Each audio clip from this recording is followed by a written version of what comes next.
इसी बीच एक बड़ी खबर आपको बताने जा रहे हैं। इस वक्त की बड़ी और अहम जानकारी हम आपको बता रहे हैं। कोरोना से जुड़ी हुई इस वक्त की बड़ी खबर। देश में कोरोना वायरस की दूसरी लहर एक बार फिर से लोगों को परेशान कर रही है। 161 दिन बाद 62,000 से ज्यादा केसेस सामने आए हैं। पिछले 24 घंटे में 62,258 मामले सामने आए। आपको बता दें कि कोरोना से 291 लोगों की भी मौत हो चुकी है। तो देश में एक बार फिर से कोरोना का कहर लगातार बढ़ता जा रहा है। 30,386 लोग कोरोना से जंग जीतकर अपने अपने घरों को वापस भी लौटे हैं। लेकिन इसी बीच देश में कोरोना वायरस की दूसरी लहर अब लोगों को परेशान कर रही है। 161 दिन बाद 62,000 से ज्यादा केसेस सामने आए हैं। आंकड़ों की अगर बात की जाए, पिछले 24 घंटे में 62,258 केसेस सामने आए। कोरोना की वजह से 291 लोगों की मौत भी हो चुकी है। वहीं 30,386 लोगों ने कोरोना से जंग भी जीत ली है। इस वक्त की बड़ी खबर हम आपको बता रहे हैं। कोरोना से जुड़ी हुई देश में एक बार फिर से कोरोना वायरस का कहर लगातार बढ़ता जा रहा है। पिछले 24 घंटों की अगर बात की जाए तो 62,000 से ज्यादा केसेस सामने आए हैं। तो कोरोना संक्रमितों की तेजी से बढ़ती संख्या वाले देश के 10 राज्यों में हरियाणा के राज्य का भी नाम शामिल है। हरियाणा में शुक्रवार को 1,322 संक्रमित मरीज मिले और 748 लोग ठीक भी हुए। नए संक्रमितों का एक दिन का आंकड़ा बीते दिन की वजह से महीने में सबसे ज्यादा है। कोरोना की वजह से 8 लोगों की मौत भी हो चुकी है। शुक्रवार को पंचकुला और कुरुक्षेत्र में 2-2, गुरुग्राम, पानीपत, यमुनानगर और जींद में 1-1 मरीज की मौत हो चुकी है। गुरुग्राम में 269, करनाल में 204, पंचकुला में 131, पानीपत में 119, अंबाला में 105, कुरुक्षेत्र में 78, यमुनानगर में 88, फरीदाबाद में 64, सोनीपत में 58, हिसार में 35, कैथल में 53 और जींद में 40 नए मामले मिले हैं।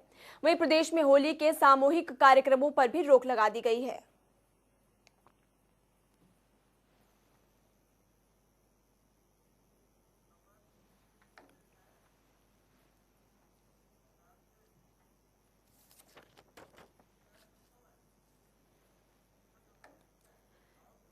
तो इस खबर पर हमारे साथ ज्यादा जानकारी के लिए हमारे संवाददाता दीपक मुट्रेजा, विजेंद्र कुमार और कमरजीत विर्क जुड़ चुके हैं। सबसे पहले मैं गुरुग्राम से विजेंद्र कुमार आपका रुख करना चाहूंगी। गुरुग्राम में कोरोना वायरस का कहर लगातार देखा जा रहा है। पिछले 24 घंटों में सबसे ज्यादा मामले गुरुग्राम से ही सामने आए हैं।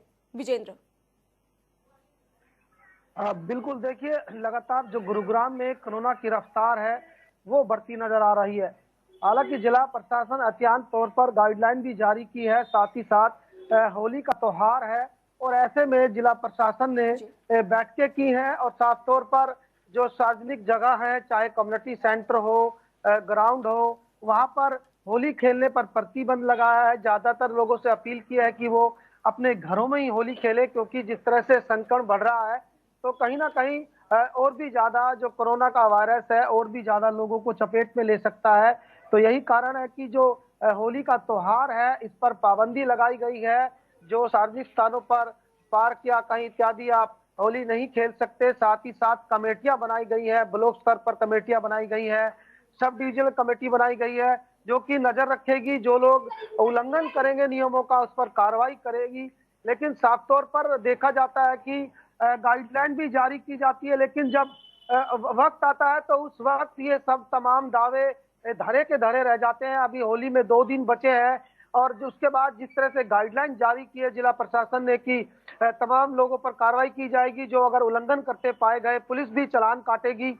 साथ ही साथ तमाम लोगों की ड्यूटियां लगाई हैं कि होली पर कोई हुड़दंग ना हो। लेकिन होली वाले दिन किस तरह का मंजर देखने को मिलता है, क्या जो दावे हैं वो हकीकत में बदलते हैं, क्या जो लोग उल्लंघन करेंगे उन पर कार्रवाई होती है। क्योंकि साइबर सिटी गुरुग्राम की बात करें तो गुरुग्राम काफी बड़ा है, आबादी के हिसाब से भी गुरुग्राम की आबादी करीब 25 से 30 लाख की आबादी है। तो ऐसे में इन लोगों पर काबू पाना चुनौती है। जो लोग कोरोना को लेकर जो ज्यादातर उल्लंघन कर रहे हैं और जो लोग गाइडलाइन को फॉलो नहीं कर रहे हैं उन लोगों पर कार्रवाई करना के काफी मुश्किल काम नजर आ रहा है, चुनौती नजर आ रही है। लेकिन होली वाले दिन का वक्त बताएगा कि कितने लोगों पर कार्रवाई की और कितना लोगों में प्रशासन का डर रहा। हालांकि गाइडलाइन जारी कर दी गई है। जी आप विजेंद्र हमारे साथ बने रहिए। करनाल से हमारे साथ कमरजीत सिंह विर्क भी जुड़ चुके हैं।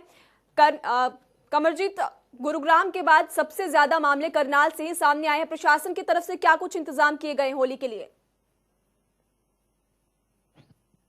देखिए, अगर बात करें तो लगातार जो कोरोना के मामले बढ़ते जा रहे हैं, करनाल में कल 204 मामले आए। उसके साथ अगर बात करें 94 मामले ऐसे भी थे जो लोग ठीक होकर अपने घर को वापस हुए। उसके साथ अगर बात करें तो स्कूली बच्चे भी काफी संख्या में पॉजिटिव मिल रहे हैं। और इसके साथ अगर बात की जाए तो कहीं ना कहीं लोगों के मन में कोरोना का कोई डर नहीं। कोरोना की वजह से लोग पिछले साल कितने इसके प्रभावित हुए थे, वो आज तक भी नहीं उठ पाए। लेकिन कहीं ना कहीं अगर बात कही जाए तो लोग मानने को तैयार हैं और लगातार कोरोना का जो दूसरा स्ट्रेन आया तो बढ़ता ही जा रहा है। और इसके साथ अगर बात करें तो एक जरूर कल करनाल प्रशासन ने कार्रवाई की है कि करनाल का जो रावर का है वहां पर एक प्राइवेट स्कूल खुला हुआ था और कोविड की जो गाइडलाइन थी उनको फॉलो नहीं कर रहा था। इसको लेकर कहीं ना कहीं वहां पर प्रशासन ने कार्रवाई की है। लेकिन कहीं देखा जाए तो लगातार जो कोरोना के मामले हैं वो अपने आप पिछले साल जो मामले आए थे 10 से 20 और 50 तक मामले आए थे, लेकिन अब लगातार ही 15 मार्च के बाद लगातार मामले बढ़ रहे हैं और 204 मामले उसमें से वो पॉजिटिव है। और इसी के साथ अगर बात की जाए तो ये कहीं ना कहीं एक बड़ा मामला है और लोग समझने को तैयार नहीं। लोग कोविड की जो गाइडलाइन है, सोशल डिस्टेंस है, जब मास्क लगाने को तैयार नहीं। पुलिस अधिकारी हो या दूसरे, आप किसी भी ऑफिस में चल जाएंगे तो आपको ऐसी ही अमूमन स्थिति देखने को मिलेगी। कोई सोशल डिस्टेंस नहीं, कोई मास्क नहीं। और कहीं ना कहीं सबसे बड़ी बात है कि जिम्मेदार हम खुद हैं और लगातार जो कोरोना के मामले बढ़ रहे हैं। एक तरफ सरकार ने 117, 144 लगा दिए। जो होली के समारोह रखे गए थे वो पूरे के पूरे कैंसिल कर दिए गए। कोई भी सार्वजनिक जगह पर होली नहीं मनाई जाएगी, लेकिन लोग समझने को तैयार नहीं है। जी कमरजीत आप हमारे साथ बने रहिए। भिवानी से दीपक मुट्रेजा भी हमारे साथ जुड़े हुए हैं। भिवानी में क्या कुछ आंकड़े हैं? पिछले 24 घंटे में कितने मामले सामने आए? प्रशासन की तरफ से क्या कुछ कार्रवाई की जा रही है? कैसे अब लोगों को जागरूक किया जा रहा है? दीपक। बिल्कुल महिमा, आपको बता दूं कि जिस प्रकार से कोरोना की जो सेकेंड वेव से मानी जा रही है, फिर से भिवानी में लगातार जो आंकड़े हैं वो बढ़ रहे हैं। हालांकि फिलहाल 24 घंटे से बुलेटिन जारी हुआ था स्वास्थ्य विभाग का, कोई मामला नया नहीं है, लेकिन 14 मामले अभी भी एक्टिव है।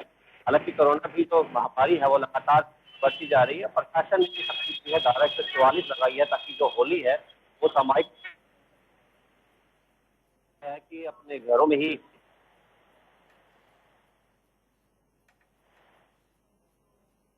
जी दीपक, गुरुग्राम से विजेंद्र कुमार हमारे साथ जुड़े हैं। विजेंद्र, आपसे जानना चाहेंगे प्रशासन की तरफ से क्या कुछ इंतजाम किए गए हैं और रिकवरी रेट की अगर बात की जाए तो वो इस वक्त गुरुग्राम का कितना है? देखिए, बात करें रिकवरी रेट की तो करीब 2 से 3% रिकवरी रेट घट गया है गुरुग्राम की बात करें तो। जिस तरह से कोरोना के जो मामले बढ़ रहे हैं तो कहीं ना कहीं और भी ज्यादा आने वाले वक्त में ये मामले बढ़ सकते हैं। हालांकि वैक्सीनेशन का काम भी जोरों पर चल रहा है। लगातार वैक्सीनेशन लोगों को लगाई जा रही है और लोगों को जागरूक भी किया जा रहा है। लेकिन सबसे बड़ी चुनौती है कि जो होली का त्योहार है उस दिन किस तरह का माहौल रहने वाला है। अगर प्रशासन सख्ताई नहीं करता तो कहीं ना कहीं अब मामले हैं और भी ज्यादा रफ्तार पकड़ेंगे। और जिस तरह से फरवरी में जहां पर 50 से 60 मामले सामने निकल कर आ रहे थे, अब 100 से 150 और 200 के करीब अब मार्च में मामले निकल कर सामने आ रहे हैं। तो ये रफ्तार और भी ज्यादा बढ़ने वाली है और कहीं ना कहीं ये लोगों की लापरवाही है जो कि इस तरह से लगातार कोरोना के मामले बढ़ रहे हैं। ऐसे में बाजार की बात करें या मंडी की बात करें, जहां पर भीड़ भाड़ वाले इलाके हैं वहां पर कहीं भी नियम फॉलो करते लोग नजर नहीं आ रहे हैं। बिना मास्क लगाए लोग घूमते नजर आते हैं और साथ ही साथ सोशल डिस्टेंसिंग की, चाहे सरकारी दफ्तर की बात करें चाहे कहीं अन्य जगह की, तो वहां भी सोशल डिस्टेंसिंग लोग बना नहीं पा रहे हैं। और यही कारण है कि गुरुग्राम पहले भी हॉटस्पॉट बना रहा, तो हरियाणा में सबसे ज्यादा गुरुग्राम में ही मामले सामने निकल कर आते हैं। तो ये तमाम जो लोग हैं जो समझना नहीं चाहते कोरोना को, तो उस लोगों के लिए सबक है कि पूरा साल कोरोना ने किस तरह से लोगों को डराया था और पूरा साल 2020 कोरोना की भेंट चढ़ गया था। लेकिन अब भी लोग समझने को तैयार नहीं है। आने वाली स्थिति और भी भयावह हो सकती है, तो लोगों को समझना होगा, लोगों को जागरूकता से काम लेना होगा। हालांकि प्रधानमंत्री, मुख्यमंत्री लगातार लोगों से अपील कर चुके हैं कि 2 गज की दूरी और मास्क है जरूरी, लेकिन उसके बावजूद भी लोग लगातार लापरवाही कर रहे हैं। तो लगातार यही कारण है कि जो मामले हैं गुरुग्राम में सबसे ज्यादा सामने निकल कर आ रहे हैं। जी विजेंद्र आप हमारे साथ बने रहिए। कमरजीत वीर, आपका रुख करना चाहूंगी। सबसे बड़ा सवाल तो ये है कि जो मामले लगातार बढ़ते जा रहे हैं उसके पीछे लापरवाही लोगों की तरफ से ही बढ़ती जा रही है, तो लोगों को ही जागरूक होना पड़ेगा, क्योंकि ये सब जो मामले बढ़ रहे हैं लोगों की लापरवाही के कारण ही बढ़ते नजर आ रहे हैं। कमरजीत। बिल्कुल महिमा, अगर देखने वाली बात है, अगर लोग समझने को तैयार नहीं, लोग घरों से निकल रहे हैं, कोई किसी तरह का कोविड का जो गाइडलाइन है उसका फॉलो नहीं कर रहे, इसी की वजह से लगातार मामले बढ़ रहे हैं। और यही कारण है कि लगातार ऐसी स्थिति बनी है। और पिछले साल की अगर 2020 की बात करें तो इन दिनों में जो मामले आ रहे थे 10 से 5 और 5 से 50 तक मामले आए थे। और इसी के साथ अगर बात की जाए, सबसे बड़ी बात है कि लोगों के मन में जो एक भय था वो कहीं ना कहीं निकल चुका है, और इसी वजह से वो घर से निकल रहे हैं और समझने को तैयार नहीं है। और यही कारण है कि लगातार मामले बढ़ रहे हैं। सरकार की तरफ से जरूर हदायत दी जाती है।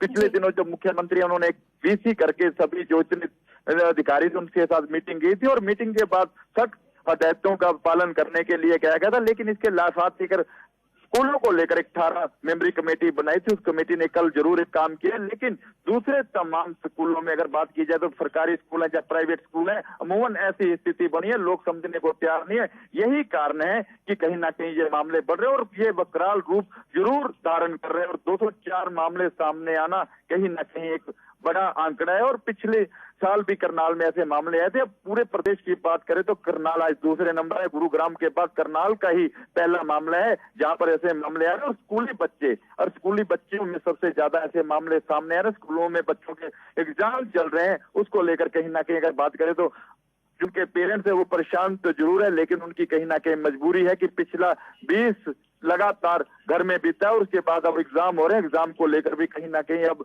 पूरे मामले को देखना होगा। सरकार को भी इस और स्कूलों की ओर ज्यादा ध्यान देना होगा कि लगातार पिछले 15 दिन से ये मामले स्कूलों से आ रहे हैं। और इसको सोचने वाली बात है कि हम लोग खुद ही इसके कहीं ना कहीं जिम्मेवार हैं, और इसी को लेकर आगे की रणनीति जरूर खुद को बनानी चाहिए। और ये एक सबसे बड़ा सवाल है कि हर जगह पे कोई ना कोई फंक्शन हो रहे हैं, फंक्शनों पे एक धारा 144 जरूर लगाई गई है, लेकिन कोई भी इसको फॉलो नहीं कर रहा। जी कमरजीत, लापरवाही लोगों की तरफ से लगातार बढ़ती जा रही है यहाँ पर, और कोरोना के मामले भी लगातार बढ़ते जा रहे हैं। दीपक, जिस तरह से मामले लगातार बढ़ते जा रहे हैं, भिवानी में वैक्सीनेशन की रफ्तार किस तरह से आगे बढ़ाई जा रही है स्वास्थ्य विभाग की तरफ से? बिल्कुल महिमा, आपको बता दूं कि स्वास्थ्य विभाग बेशक से कुछ दुरुस्त तरीके से काम कर रहा है। वैक्सीनेशन का जो कार्य है वो भी किया जा रहा है। स्पेशल तौर पर ग्रामीण क्षेत्रों के अंदर एक जो है कैंप लगाए जा रहे हैं, लोगों को बताया जा रहा है। प्रधानमंत्री नरेंद्र मोदी और मुख्यमंत्री भी लोगों से अपील कर चुके हैं कि वैक्सीनेशन जो है वो जरूर करवाएं, क्योंकि अब जो कोरोना की जो सेकेंड वेव है उससे पता तभी जा सकता है। कोरोना की वैक्सीन है वो लगी है, लोगों को जागरूक किया जा रहा है। उन्हें बताया जाता है कि कोरोना की वैक्सीन कोई खतरा इसमें नहीं है, बल्कि ये लोगों के स्वास्थ्य के लिए काफी आवश्यक है। हालांकि जो लोग हैं वो अभी कोरोना की जो गाइडलाइन है उसका पालन करते हुए नहीं नजर आ रहे, जिसके कारण जो कोरोना है वो लगातार बढ़ता जा रहा है। भिवानी के उपायुक्त की मजिस्ट्रेट की नियुक्ति की है, ताकि जो लोग कोरोना की जो स्थिति है उसके गाइडलाइन है उसका तरीके से बात नहीं करें, उसके खिलाफ कार्रवाई करने के आदेश जो है वो भी किए जा रहे हैं। प्रशासन भी उससे मुस्तैद। जी दीपक, प्रशासन पूरी तरह से अलर्ट है। बहुत बहुत शुक्रिया आप सभी का इस तमाम जानकारी के लिए। तो इस बुलेटिन में अभी के लिए फिलहाल इतना ही। वक्त हो चला एक छोटे से ब्रेक का, कहीं मत जाएगा, देखते रहिए जनता टीवी, क्योंकि जनता टीवी आपकी ताकत।